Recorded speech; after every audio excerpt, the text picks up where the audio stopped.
So today we are doing a highly requested video from you guys, because on one of my videos when I was cleaning my engine bay, I asked you guys, should I make a video on cleaning the cold air intake? And that is what we are gonna do. And in order to do that, we are gonna have to go to AutoZone, which we are here right now. That's where I get all my stuff. You can go to any auto parts store like O'Reilly's or something like that, but I'm at AutoZone right now. Let's go in, let's get the supplies we need to clean this cold air intake filter. All right boys, here it is, the recharger from K&N. This is exactly what we need right here. One thing about having a car that you're building, you gotta park far away so that nobody be hitting you with their doors and scratching your paint. Look how good she looks. Sally, your booty, amazing. All right, so I just came out of AutoZone and I picked up the K&N recharger for your air filter. As you saw previously, here is a better look just to tell you guys everything about this box. When I first wanted to clean my cold air intake, I thought I had to have a K&N filter to use the K&N charger, but that was incorrect. You could use the K&N recharger for any type of cold air intake. I have the GLT Series 3 and this will work perfectly fine. Any recharger will do good as well. This was $13.01. That is what you need. This is the red oil spray, as you could see right here. You could get the black oil, the blue oil, or the red oil. For the one in AutoZone, they only had this particular recharger, which gives off the red oil, which goes perfectly because the JLT Series 3 cold air intake that I have came red. So Nate, how often do you gotta clean this filter? Well, it really depends. In this case, my filter is not too bad. I just recharged it about 3 weeks ago or 4 weeks ago, around a month, and it is looking good right now. It really depends on the climate you're in. In California, it's pretty dry and dusty, and it does get dirty pretty fast. But in other places around the world, it really depends on where you are, because the condition of the weather determines on how fast your cold air intake filter will get dirty. I recommend recharging your cold air intake filter at least 4 times a year, one in the beginning of every season. That is like my go-to time slot whenever I'm cleaning my engine bay, doing a deep clean on the exterior and stuff like that. It is wonderful to really go into your car and do all the maintenance you need to do. I like my car performing the best and looking the best, so usually I do it every time I do an oil change, which is every 5,000 miles. That is doing the extreme, but that's just me. You may be the same way, I don't know. You don't have to clean it, but cleaning the cold air intake filter really determines on how much the engine sucks, and it does determine some horsepower, and I want all the power that I could get, so I keep my filter clean. So now that I told you all of the information that you need to know about the filter, let's go home and clean it. All right guys, so we are home. Now all we have to do is take the cold air filter off of the actual cold air intake by just unscrewing this, and it'll pop right out.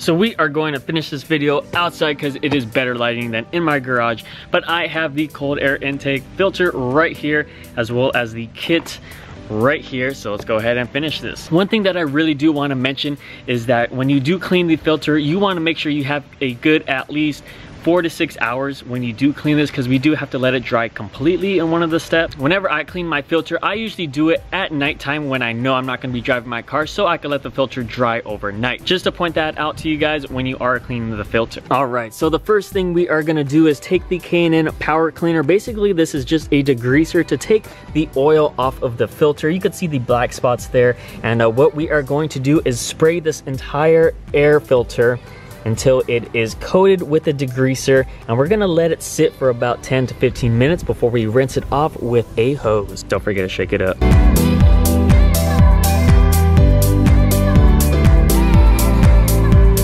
And then I am also gonna spray inside of the cold air intake as well.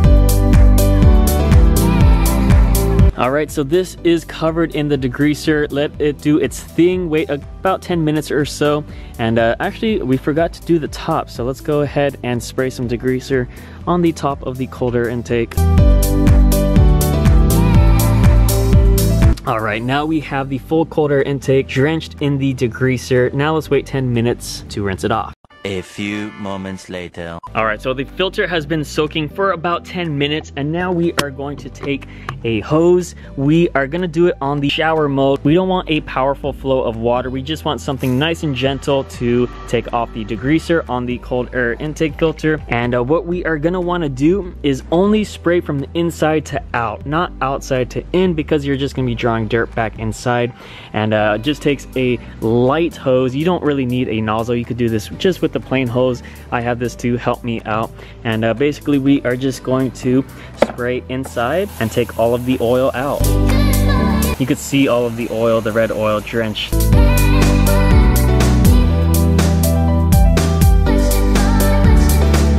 All right, boys, now you could see the full color change to like a gray. You could still see the red in it. I'm going to do the degreaser one more time because it should take out all of the color on the cold air intake. So I'm going to repeat the steps one more time so I could get all of the oil out, and we'll see how if it changes color or not. All right, and then you have it after the second time with the degreaser. It is like a grayish. You could still see a bit of red, kind of, not really. I got most of it out. You can see the difference, the before and after. So now we are just in the drying process, and this could take a very long time. It is a time-consuming task to do so. You're just gonna have to be patient.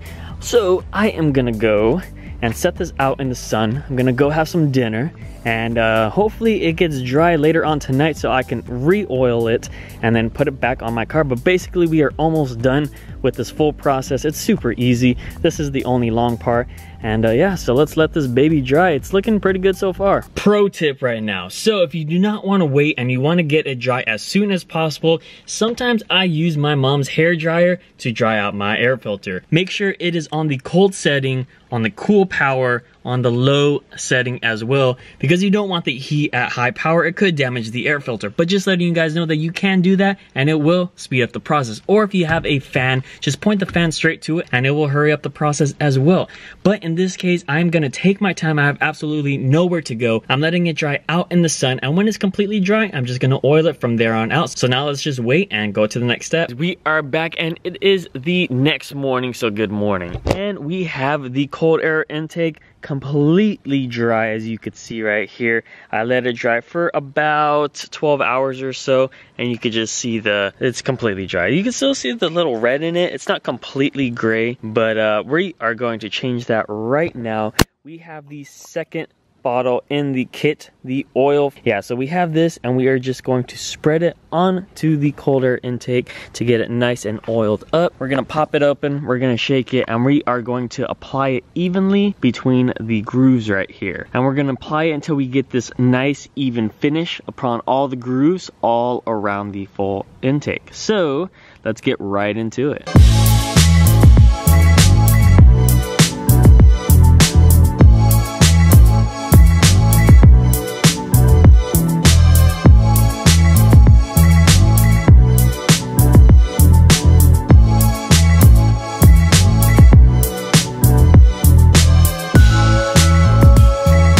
Alright guys, and there you have it, a nice even apply of the oil, and you could see the full difference. Look how fresh and new this cold air intake looks. I love it.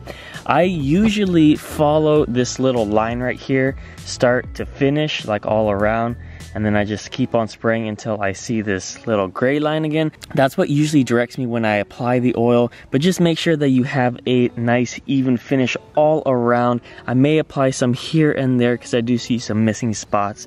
And then we are also gonna get the top of the cold air intake filter as well. So let me just finish up really fast. All right boys, so this filter is pretty much all the way oiled, and you could see it looks like brand new out of the box, as though you were to get a cold air intake. Now I'm gonna let this set for about 20 minutes, and then I'm going to install it onto my car, and then we should be good to go. All right boys, and here we have it, brand new, fresh out of the oven, the recharged cold air intake filter on the Sting again, looking beautiful. This will bring the most power out of your car now that it's fresh and clean and can suck all the cold air that it desires.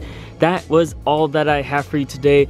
The cold air intake filter clean was very simple, Kind of time consuming, but anybody can do it. With a clean engine bay, it sure does look beautiful. Plus, I just waxed Sally and she is looking good as well. It's time for a photo shoot from her because she is just looking good all around. I hope you enjoyed this video. If you did, make sure you slam that like button, subscribe for more, and as always, have yourself a wonderful day.